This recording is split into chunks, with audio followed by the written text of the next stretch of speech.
Hello and welcome to the YFP podcast. I'm Tim Albrecht, and it's great to have you here as we strive to inspire and encourage you on your path towards achieving financial freedom. Today, I'm excited to welcome back a friend of YFP, pharmacist, real estate agent, and real estate investor, Nate Hedrick, aka the Real Estate RPh. In this episode, we're going to delve into the world of home buying for pharmacists. We'll discuss what you need to know, how to determine if you're ready, considerations for balancing a home purchase with student loans, the differences between lending options, and the various members to consider on your home buying team. Stay with us until the end of the show when Nate and I talk about the current economic environment that first-time home buyers find themselves in and what to expect going forward. Nate, welcome back to the show. Hey, Tim, always great to be here. So today we're going to focus specifically on first-time home buyers. A few areas we're going to cover: how to determine when you're ready, including rent versus buy, how to potentially balance a home purchase with student loans. And I think, Nate, this is a timely topic, although we've addressed it in the past. We're getting ready to come out of this freeze period. So I have a sense that this is going to be a topic that is top of mind for many folks again. And then we'll also talk about the key differences between some of the lending options. A common question that we get: hey, I'm looking to buy a home, looking for an agent. What are the loan options that are available? So we'll tackle that as well. So, Nate, we have covered this topic before, but you and I talked and really thought this is worth bringing back for a couple reasons. One, first-time home buyers, we recognize that at the time we published that content previously, they may not have been in a position to buy at that point. So we wanted to reach them in this moment. But also there's just some factors right now that are unique. I mentioned one with the student loans coming back on board, waiting to find out when that will be. And then also just the reality of the market. So we felt like this was worth coming back to. And I think that we want to make sure that we're covering this topic well, especially for those folks that are looking to buy for the first time. Yeah, there's been a lot of changes just in the last 6 months in market conditions and interest rates, and like pharmacy, right? It's a dynamic space, real estate, and so you can't just set it once and forget it. So let's start with the elephant in the room. I think when we talk about first-time home buyers, especially relevant to today's market, should I rent? Should I buy? And I think this is timely, not only because of interest rates, but also because of rising rent rates. And I think that this is a topic we hear often from our community. And so my question for you is, in today's market, how do you advise someone to think through this question? Should I rent? Should I buy? And really to keep the home purchase within the context of the rest of the financial plan. Yeah, you hit the nail on the head right there, Tim. I mean, this is like any financial decision, you're not going to make it based on one factor, right? You have to look at a number of factors. So things like, how long do I plan to be in this area might be just one piece of this bigger picture of, well, is it worth it to buy here? Because I'm only going to be here for 2 years of residency or whatever. Other questions become, what is the local rent rate? Like you said, the rents have been going up just about everywhere to the point where now mortgages are looking a lot more attractive, but you've also got this higher interest rate you have to deal with. And so things are just getting pricier. So I think there are lots of different pieces that go into that financial decision, and it's not just a one size fits all, but really taking a step back and truly evaluating it. I think the one thing that I see more often than not is people just kind of put a feeling into it and say, well, it's probably cheaper to buy, so I'll just do that. Or it's probably better for me to rent right now, so I'll just do that. But I really encourage clients and anyone I talk to take a minute, sit down, figure it out, like look at actual numbers, and then help make the decision using that information rather than just kind of a gut check. Yeah, I love that, Nate. You and I have talked about this before, but I think there's an underlying tone of like rent is bad, buying a home, equity is good. And, we'll talk about all the costs involved, but I think what you're saying is really astute, which is like, hey, let's put some numbers to that, that feeling, that statement. And maybe that ends up shaking out to be true. Maybe it doesn't, based on how loans are structured, based on how much we're putting down, based on what else is going on in the financial plan. Sometimes it does make sense to stay where you're at renting wise. And especially we see this in higher cost of living areas. We have a chance to work with a lot of fellowship programs, folks that are based out of, Boston and the Northeast. Like buying a home is not a possibility as they're getting started. Or if it is, they might be giving up, hey, I'm going to have to move an hour and a half out and then commute in. So everyone's situation is different. An important piece to keep that in mind. What would you say makes your checklist? So if I'm talking with you, Nate, help me out, first time home buyer, I want to make sure I do this in a way that is wise considering the rest of my financial plan. You've been through this. You get the chance to talk with prospective home buyers all the time. Like, what is that checklist that says I'm ready to buy a home? Yeah, it's a great question, and like anything else, like this is going to differ by person, but I think there's kind of a core set of things that you should be looking at before you say, okay, yes, we're ready to start down this road of buying. The first thing I would look at is looking at quote unquote your bad debt, right? So Mm, making sure that if you've got a lot of credit card debt or other bad debt sitting out there, don't let that rule your financial plan, right? Don't try to work around that to buy yeah. a home. It's going to be a lot more difficult, and you can set yourself up for a lot more success if you get that bad debt going first. So that's kind of an easy. I say easy, but it's a good first step at least to get started. From there, you really want to make sure you've got an emergency fund. This is more important now, more so than ever, because Mhm. the way the economy has been changing, the way the market has been changing, there is a potential for more disruption, right? More chances Mhm. for either a layoff or changes in hours, or all the things that can happen, right? That constitute an emergency, and those expound when you buy a house, right? You might have a furnace go out or a roof that needs to be replaced, and there are lots of different things that can pop up. And so, making sure you've got that emergency fund as kind of your core, and it's Mhm. separate from your down payment fund, which is kind of the next step. But making sure that emergency fund is there first, and then start saving separately for a down payment. Mhm. And this is where I get the most resistance from people that I talk to is like, well, that's so much money to save up, Nate. Like you're talking Mhm. about, maybe a $20,000 emergency fund and then another $50,000 down payment. Like, Yeah. how am I supposed to do that? I want a house now. But truly, to really make sure that you're ready, making sure those pieces are in place ahead of time is a key to success. And Mhm. then ultimately, once you've done all that and started down figuring those pieces out, throughout that, you should be keeping your why behind buying in mind, right? This is not a decision, like I said before, that you can take in a silo. It shouldn't just be well, I want a house, so let's go buy it. Figure Yeah. out what that why is. We want to set ourselves up for financial success. We want to rent this house out in the future. We want to be Mhm. in this area for 10 more years. And so it makes a lot of sense. What is that why? And then allow that to support all those other pieces before you ever start clicking through Zillow and looking at pictures. Yeah, you and I both know, right? Well, once that point comes, like we may say, hey, we're going to buy in 6 to 12 months, 12 to 24 months. Start looking on Redfins or real estate realtor.com, whatever. Like, man, 3 days later, we're looking at homes, putting Exactly. in offers. Like, what just happened? So, and what I really hear there, Nate, is a theme of having a strong base, having a strong foundation so that when you move into a home, right, there's things, we'll talk about additional costs here in a moment, but things will happen, things will pop up, whether it's unexpected costs, expenses, remodels, additional furnishing, or just life changing. Like, we don't want the home to become another stressor of Exactly. the financial plan. And so, yeah, this takes discipline. We're not suggesting, that every penny of debt needs to be gone. We'll talk about how to balance this with student loans. We'll talk about different down payments that may exist. All of those are nuances and details that are really important. But more than anything, we want to be able to move into the home, have peace of mind. And let's be frank, that's becoming challenging in today's market, right? Home prices are going up, which means down payments are going up accordingly. Interest rates are going up, which means monthly payments are going up. So we recognize the challenge with this, but we've seen it in our own situations. We've seen it with thousands of pharmacists we've talked with and worked with, is that if we can keep this home purchase in check and in consideration with the rest of the financial plan, it's going to give us a lot, not only peace of mind, but also breathing room Yeah. as we look at accomplishing other goals. And you said something earlier that I want to come back to in this checklist, which is potential timeline Mm. of being in the home. I underestimated that. I suspect this is common for first time home buyers. We look at a home, we say, yeah, I think we'll be here forever. And then, job opportunities come, kids come into the equation, things shift or change. And really, when you look at the profitability, if you will, or the return on investment of the home, it really comes with a long time period of being in that home. So what advice would you have for folks that are thinking about the timeline, knowing every market is different, but is it 5 years? Is it 7 years? Is it what might be that time frame when we think about closing costs and other things that, that transition, if it does happen, isn't going to set us back financially? Yeah, it's like you said, very specific based on location, right? There's a common phrase: real estate is local, and so Mhm. it definitely matters where you're buying.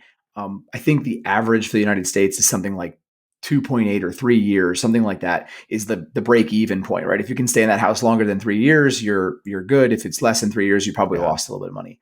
That totally gets thrown out the window though when the market shifts like it has, right? If you Yeah. bought at the beginning of 2021 and sold at the beginning of 2022, just a year later, you probably made bank, right? Appreciation was going through the roof, and so you did fine.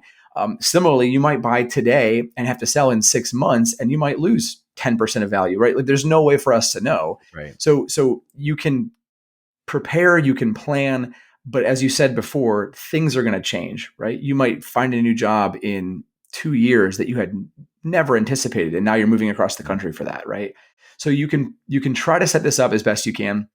Definitely look and use what information you have to make that decision, but don't get so hung up on we have to plan to be here for 5 years, and if we don't, it's not worth it, right? Yeah. Because that's just going to make the decision more stressful. Plan with the information that you have, and then kind of roll with the rest. I think this is another, vote in the bucket of making sure that we've got a solid savings plan, solid emergency fund, additional savings, because, from personal experience, when you move, it's not just the closing costs. It's not just, obviously the fees that are associated, but it's the physical move. It's okay, we're in a new home. We want to make some updates. We need some new furniture, depending on the size of the property and so forth, taxes may change, insurance policies may change. So that takes me to my next question for you, which is around some of the additional costs of home ownership that I think, speaking from personal experience, when you're going in this as a first-time home buyer, you tend to overlook these because there's so much excitement around getting in the home. And personal finance author, speaker, podcaster Ramit Sethi talks about estimating an additional 40 to 50% of the mortgage payment for these additional home ownership costs, things that he calls phantom costs, right? Taxes, insurance, maintenance, furnishing, utilities, lawn equipment, et cetera. What are your thoughts on that number and what folks need to be thinking about here? Yeah, that's probably not far off. I mean, if you look at the average mortgage payment, just the mortgage payment by itself, it's right around 25 to 28% of the typical American's income. That's what they spend on just their mortgage payment. If you then look at what they've spent on housing expenses, it's closer to a full like third or more of their full income is going toward their housing expenses. So there's a big chunk of that other stuff that's not just in that mortgage payment. And I know when I was buying my first home, the things I missed just because I don't know, I didn't know what to look for, were the simple stuff like property taxes, right? I never paid property taxes in my life. I've rented forever. Now I'm 22 years old or whatever, buying a home, and all of a sudden I have this every 6 month bill I have to deal with, right? Didn't expect that. Something simple like utilities too. Those might be baked into your rental costs today, right? You might not have to cover sewer or water or trash or electric, or maybe you're just paying for internet today, right? All those utilities become yours. And then the biggest thing, the maybe the most obvious, but also the most expensive, is the maintenance and capital expenditures. So this is the regular everyday stuff that breaks and you have to replace, but also the big ticket items, right? The roof, the driveway, the furnace, all these larger dollar expenses that can pop up. I'll give you an example from our own life.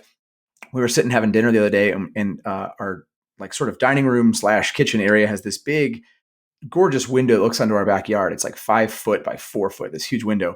And in the bottom left corner, I saw a crack in the window, like in the actual glass itself. Like, oh my gosh, we'll have to look at that. So then the next morning we get up and the crack is clear to the middle of the window. And it's like, oh shoot. And so we were like, okay, well, I guess we have to replace this window, which I hadn't done in our house before. And we got a couple of different options. One person that wants to replace the glass, somebody else that wants to take out the whole window and install new windows, right? All these different things. And it's anywhere from like, $1,000 to $3,000, depending on what thing we pick. And it's like, whoa, okay, this went from a small crack we noticed at dinner to here's $3,000 expense potentially. So those are the kind of things that can spiral. And if you're not planning for it, it can really make or break your budget every month. And that's such a great example. Sorry you guys had to go through that, but that is the things that just happen, right? And I think we think about objectively looking at the numbers. Speaking from personal experience, when we made that decision to go from rent to buy, I looked at the mortgage payment, I looked at the interest, I looked at the taxes, I looked at the insurance, which is a good start. Yeah. But I vastly underestimated all these other things, that we're talking about. And some of them are things that we just have to expect are going to happen, right? You mentioned the big ones, the roof, the furnace, et cetera. But then there's just kind of the normal wear and tear, or, hey, we want to make some updates and upgrades. And, as much as we tell ourselves like, hey, this is the home as is, it's our forever home. Like human behavior is you're going to want to make some updates, you're going to want to make some changes. And so if we can plan for these and have margin in the budget, right, going from a rent to buy situation, does the budget not only allow for the principal, the interest, the taxes, and the insurance, but does the budget also allow for some of these other expenses and planning for these things along the way? Again, we want to be in the home, enjoying that large, biggest purchase we're going to make without having the additional stress of like, cracked window. Like Yeah. this is now a headache. And something we stole from Tim Baker actually, and that has been really helpful for us, is we have a bucket in our Ally accounts, and one of our Ally accounts just Mm, for home stuff. And there's something powerful about seeing that money go in there, seeing that fund kind of increase and then ultimately decrease when you have to fix something that makes it more realistic. If you just kind of roll those expenses into your budget every month, it's easy to overlook them. But if you can plan ahead and actually see those dollars going in and out, yeah. it makes it a lot more real. Yeah, absolutely. All right. So we've talked about the expense associated with the home purchase, some of those that are obvious, maybe some of those are not as obvious. We talked about, the readiness to buy, evaluating that rent versus buy. Let's talk about putting together a team. Nate, I think this is a piece that, we get on, we start driving around neighborhoods, we start looking on websites and looking at homes, and all of a sudden we're off and running. And, we may not take the time to step back and say, not only what is the why, right? What's the big picture? What are we trying to accomplish? But who do I need on my team before I get too far in the process, and things kind of take off. So when you think about assembling a home buying team, why is it important to have that team in place? And ultimately, who is on that team? Who are the members that are part of that? Yeah, and this is something that I know when I bought my first house, I sort of overlooked or kind of ignored, and probably because even though it was being recommended to me, like, hey, mate, make sure you assemble your team before you get started, that just sounds overwhelming, and it sounds like it's something I don't know how to do. What I Mm, do know how to do is go on Zillow, see a house that I like, and show up at an open house. Right, that's easy. I can do that. But what I encourage and what I talk to a lot of my clients about is try to build this mini team in advance, and it will just make the whole process that much easier and smoother. And it doesn't have to be a big ordeal, right? Start with just an accountability partner, right? That's the first member of your mm, team. This could be a spouse, this could be a parent, this could be a sibling, somebody that maybe either is or is not involved in the transaction that can be that accountability piece. I tell this story before, but when my wife and I bought our first house, one of the first houses that we really liked was this gorgeous property on like 15 acres, right up, backing up against Cuyahoga Valley National Park here in Cleveland. Just absolutely gorgeous property. And we fell in love with it. It was way outside our budget. The house was literally falling down. And until we brought our parents out to come like see it for a second showing, and they like clearly thought we were insane. We couldn't see it, right? It was just too easy to yeah. get enamored by the vision that we had rather than the reality. So get that accountability partner first, because that can really make decision making easier and get you back on Mhm, track.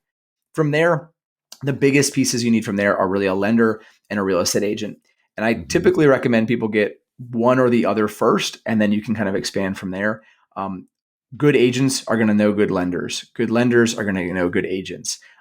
But the agent is the one you're going to be working with on a daily basis. So if you have to pick one, I generally recommend going with the agent first and then letting them recommend several lenders and shopping around for that. So that's typically where the team starts, and then you can expand with needs beyond that, right? You might need a financial planner, you might need a lawyer, you might need a tax professional. All of those people are people you can add on to the mix, but for truly like the initial process of buying a home, start with that agent, get that lender, and then start to expand the team from there. Nate, I love what you share here with starting with an accountability partner, whether that's someone involved in the process or not, right? Because I think that reinforces what you were saying earlier about defining the why, someone who can really, help ask good questions, get you thinking more about that. But that also maybe can be, a little bit prodding where needed about, Mm-hmm. hey, we're looking at this beautiful property in Cuyahoga Falls. Yes, the land is perfect. We have this amazing vision. Like, hey, Nate and Kristen, like, have you guys thought about like what it's going to take to manage this, to repair it, remodel it? What does this mean for the rest of the financial plan? We had a very similar experience. We looked at a property up in Northeast Ohio. I remember it vividly. Jess and I walked in. It was kind of a huge lodge type of property, really open, and as many warts as there were, and the cost that was going to take to get it up and running, of which we have no not only the financial means, like we have no handiness in any bone of our body, let alone wanting to kind of manage that, take the time. Like, but we would just went in, eyes wide open of like what this could be.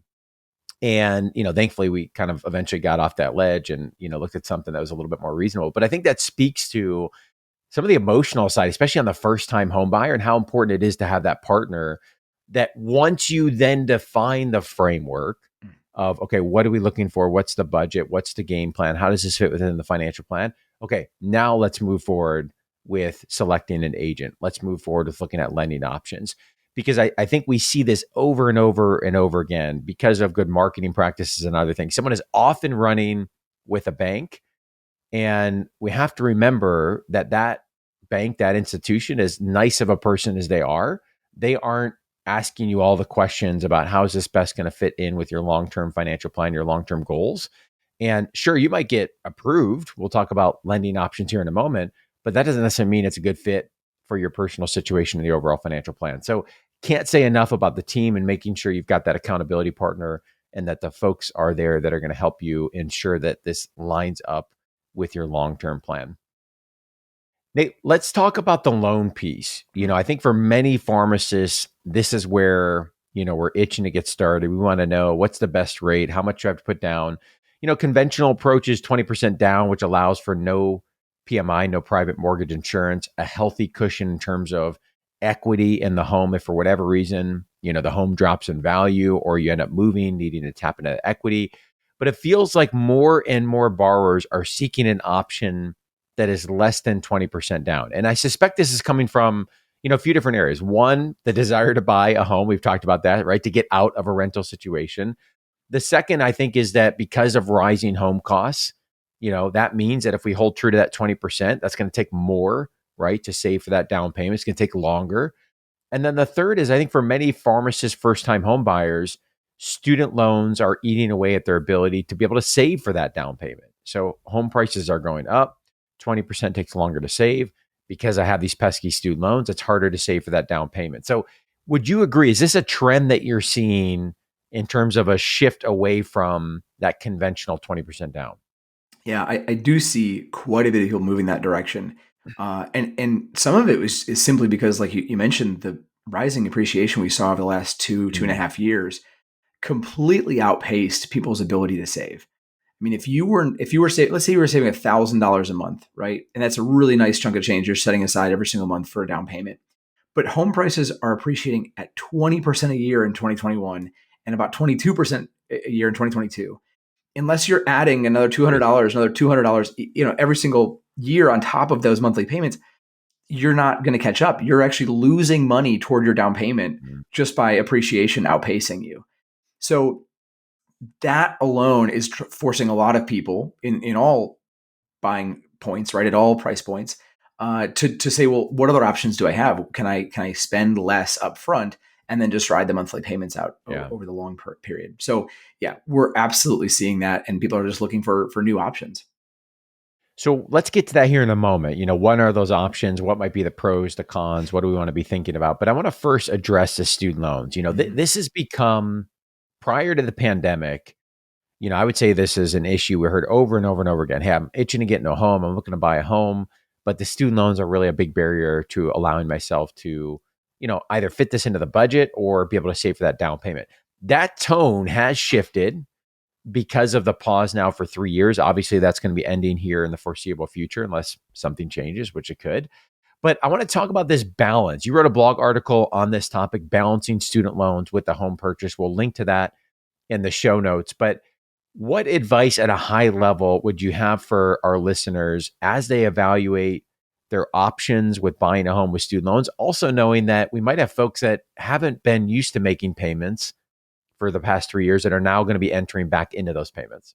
Yeah, it's actually something that I'm worried is the wrong word, but I'm concerned about, because there are so many people out there today that either have bought a home or they've entered into a rental situation sometime in the last 3 years and have not taken stock of their loan payments or what they're going to be. Yeah. I think if there's one thing that people are missing more than anything right now, it's that they're pretending those don't exist because they don't exist today. And I think that's really dangerous. if you look at how the lenders were handling these over the last couple of years, most lenders were basically taking your loan balance. Let's say you had $100,000 in loans, and they were saying, well, 1% of that is going to be your payment, right? We'll just guess 1%. Some lenders were guessing 0.5%, and they didn't even look at what your actual payment was. They just guessed, right? They just picked a number and rolled with it. And again, I think that if you're not paying attention to that, and then these suddenly restart, you could find yourself very, very house poor, or just in a situation where you're not prepared for that level of financial strain. So if there's one thing you can do in terms of the loans right now, it's look at what your actual payment is going to be, figure out what that number is, and build it into your budget. If you really want to stress yourself out and stress the finances a little bit before you make that home purchase, put that money that loan payment is going to be into an account that you can't touch, right? Just throw it into a new Ally account or a new bucket and pretend you can't touch it at all. And make sure everything still works without you being able to touch that, because it's coming back, right? Just banking on the fact that it's going to go away is not going to set you up for success. So that is definitely an important piece to keep in mind. Yeah, we got to build that muscle right now, right? Yep. And I think what's happened is it's been an incredible benefit. $0 payment, 0% interest has been incredible. If we've been, allocating those dollars to other parts of the plan, expecting it to come back at some point, budgeting accordingly. But I think the unintended consequence has been, with multiple extensions of the pause, with each one, it's becoming more and more, as you alluded to, like pretending that they may not be there. Mm-hmm. And this is the moment, to start building that muscle back up if we haven't been. And for those that are looking, I think there's the consideration for those that are in a home, that bought a home when the pause was happening. And then I think there's a consideration for those that are looking to buy a home and have yet to have their student loans start back up, or, start for the first time as well. And what you're saying is just such a classic example of trying to avoid the trap of looking at any one part of the financial plan in a silo, right? So we're looking at the overall budget. We're looking at the impact of the student loan payment. How do we address those student loans, right? Someone who pursues a loan forgiveness strategy, income-driven repayment plan, what they may or may not be able to do on a home is very different than someone who's looking at an aggressive debt payoff, period. So how you tackle your student loans and the repayment plan you choose is going to have big implications on what that means to the budget, which of course connects to what you're going to be able to afford and look at on the side of the home buying. So great reminder. We'll link to that article again in the show notes. I think it's really relevant as folks start preparing for this pause to pick back up. Yeah, and keep in mind something. I don't want to sound all doom and gloom, right? You can absolutely purchase a home with student loans. Just don't ignore them, right? Like we bought our first house and had tons of student loan debt still. Like it's absolutely doable. What I'm concerned about is people that are ignoring it and pretending that it's not coming back. Yeah, that's where you can fall into a trap.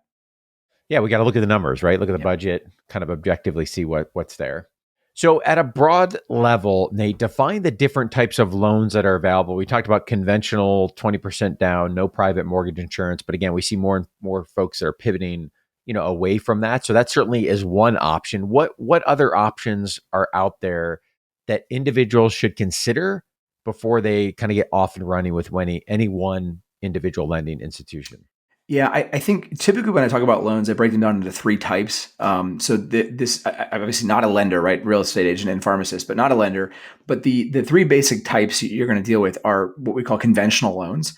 This is typically your 20% down, maybe 10% with PMI. Mm-hmm. But these are kind of your good credit score, run of the mill, every bank has them type of loans, right? Conventional loans, and they're backed by Fannie and Freddie Mae, or Fannie Mac and Freddie Mae, excuse me.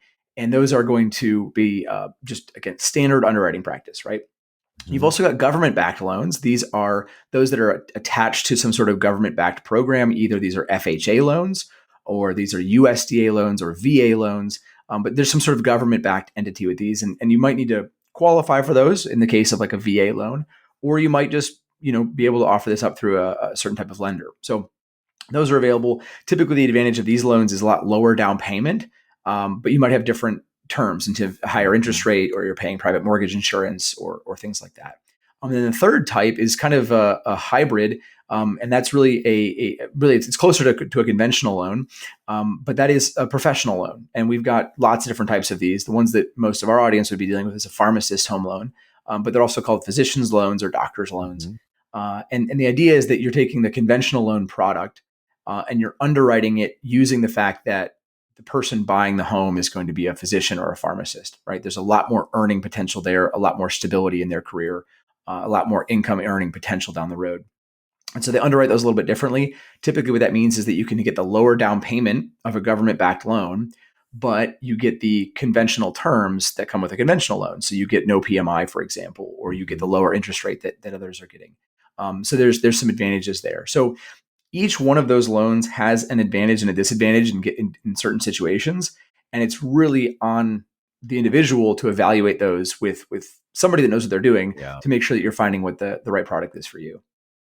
Which comes back to the advocate, or an agent like yourself that really has a good look into these different types of options, can be a third party to, have you thought about this? Because there's really, you said earlier, the suggestion of looking at multiple lenders, which I certainly would agree with. And I would add on to that, looking at multiple lending options with multiple lenders. So, right, we're talking about conventional loans, government-backed loans, pharmacist, home, doctor type loans, and all of those differ, as you alluded to, in terms of down payment, potentially the interest rates, the nature of the loan. Is it fixed? Is it variable? And then obviously credit scores, other factors as well. So, I think what I'm trying to advocate for is to really do that homework, work with someone that can help you understand those options, do your research. Because once you're running off with a lender, at that point, you're starting to really kind of box yourself into one option. So making sure you're looking at the full spectrum of options before you move forward.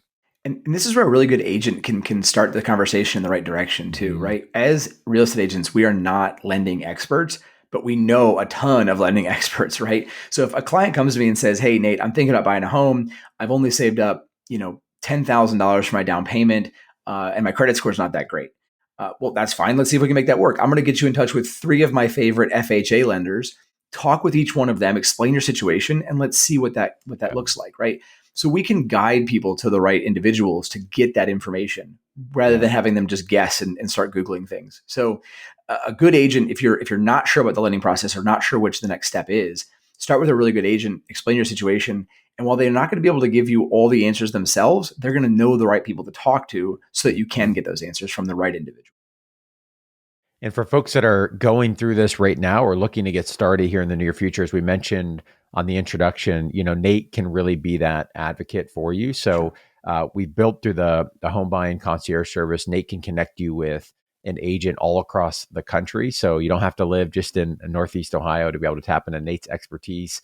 Regardless of where you're buying a home across the country, he's vetted agents in certain areas, is there to be alongside of you in that journey to talk about lending options, to answer questions that you have, and to be that advocate that he talked about earlier. So we'll link to the page. You can get in contact with Nate in the show notes. You can also email him directly. We'll link to his email address. And I think that's a great first step for folks that are getting started on this journey. Or, as we talked about before, even if you're thinking, hey, 6 months out, 12 months out, we know that timeline can collapse. So can't hurt to start the conversation now as well. Nate, let's wrap up by talking about some current trends, right? The past couple of years since the pandemic, I would say, as an understatement, have been a whirlwind. Limited supply, high demand. You talked about the appreciation rates, rising interest rates. I think this creates an overwhelming situation for many first-time home buyers. Here today, we're recording today. We're expecting an announcement on a jobs report, which the Fed is looking at based on that, what they're going to do to be more or less aggressive on interest rate hikes. There's news that's coming out daily that I think for first time home buyers, it's like, geez, not only is the price going up, the interest rates are going up. We're talking about student loans starting. So my question is, if you had to look at your crystal ball, we won't hold you to it. What is the outlook potentially? I'm a first time home buyer. I'm listening. I'm looking maybe this spring, this summer, next fall. What words of wisdom, would you have for them as they look at this pursuit of buying a home? Yeah, and like you said, no crystal ball, but at least the pulse that I'm getting, and David and I on the YFP Real Estate Investing podcast are lucky enough to talk to individuals from all over the country in all different walks of life, and understanding the lending and the markets and different agents from different locations, and so that helps to give us a better perspective on kind of nationally what's happening. And so what we're seeing right now is that most markets in the last 3 to 6 months have pulled back in their valuations. Mm, Some have been flat, like here in Cleveland, we're actually flat to up. I think we're up like 2% year over year, something like that. So we're very, very small increase year over year. But then there are some markets like Houston who have pulled back 20% or more. And it's just incredible. So a lot of that, again, goes back to what I said earlier about real estate is local. And so understanding your local market can help you make a decision moving forward. Mm-hmm. So what we're seeing right now is that pullback or that flattening is making it a little bit more affordable, right? As the people save up more money and the appreciation isn't outpacing them nearly as much. It's making it a little bit more affordable to buy, but is still a supply issue. We're still dealing with a lot of people that aren't ready to sell, because if they sell, they have to go buy something else with a higher interest rate. We talked about this on the show before, you and I, about if you had a 3% mortgage today and you switch to a 6% mortgage somewhere else, how you could have a much, much less expensive home, but the exact same monthly payment, right? Yeah, there has to be a really compelling reason to move, right? Exactly. When you're going for... Yeah. So that's hurting supply a little bit. And I don't think I see that getting considerably better until the end of the year. So what we're seeing right now, and again, it varies based on location, is that houses are still coming on the market. They're a little more affordable just because that prices have not continued to skyrocket. But the limited supply is still creating competition out there. Mm-hmm. So I wish I could say it's 100% better than it was last year. It's better, and it's still not a bad time to buy, but the competition is still out there. I mean, I offered on a house yesterday with a pharmacist. It came on the market 2 days ago. We put an offer in. There was a 3:00 deadline. We were, I think, almost 6% over listing price on our escalation clause. And we still lost it to somebody else who waived inspections. Mm-hmm. So like that's still happening. It's still out there. It's getting better, but we're not quite there yet. Yeah, I'm glad, again, to your point, everything's local, but that one example really highlights, I think, something important for folks that are on the front end of this journey. As you're looking, I've almost now, Nate, as I just observe homes and kind of keep an eye on what's in the market, whatever I see as the list price, I just increase in my mind, right? So I think that, maybe that's true in, some markets more so than others. But what I'm getting at is there can be a very creeping effect of looking of, hey, our budget's 300. Well, why don't we put the search range like up to 350? Then we go see the home that's 350, and it's going to take 380, 400 to get that home, right? And all of a sudden we're $100,000 off what we had budgeted. So, again, I think finding someone on your team that can really help you understand the local market, what is happening in terms of putting together competitive offers, mm-hmm. how far above are homes typically going to value, and then working that in your plan to make sure you've got a realistic view of what it's going to take as you make that purchase. So. And there are opportunities out there too. I mean, we're still seeing deals where a house is sitting on the market for a couple of weeks because maybe they overpriced it to begin with. Mm-hmm. It loses that initial flurry of activity. I mean, we as agents know that the first 3 weeks of listing a home are the most important, right? If you don't sell in that first 3 weeks, right now anyway, your chances of selling at list price go down dramatically. I mean, they just drop and drop. So if you're someone out there looking for a home and you've not had success so far, and again, this is going to vary by location, but what I'm encouraging some of my clients to do is look at those houses that have been on the market for 2 months. Those are the ones where you can potentially go find a deal because they initially overpriced it. They thought they were going to sell in a week. Now it's 8 weeks, right? That's where you can come in and make a deal. And I've had success with clients offering on those properties and actually getting quite a bit off of that listing price. Mm-hmm. So it's softening, but it's not anywhere near where we want it to be yet for the buyers that we're working with. So stay tuned. We'll have Nate back on the show this year as well. Again, we'll link to his information in the show notes, his email address. You can go to yourfinancialpharmacist.com. You can click on home buying. You can get to Nate that way as well. So Nate, as always, great stuff, and appreciate the perspective you bring on this important topic to our community. Yeah, thanks for having me on, Tim. As we conclude this week's podcast, an important reminder that the content on this show is provided to you for informational purposes only and is not intended to provide and should not be relied on for investment or any other advice. Information in the podcast and corresponding material should not be construed as a solicitation or offer to buy or sell any investment or related financial products. We urge listeners to consult with a financial advisor with respect to any investment.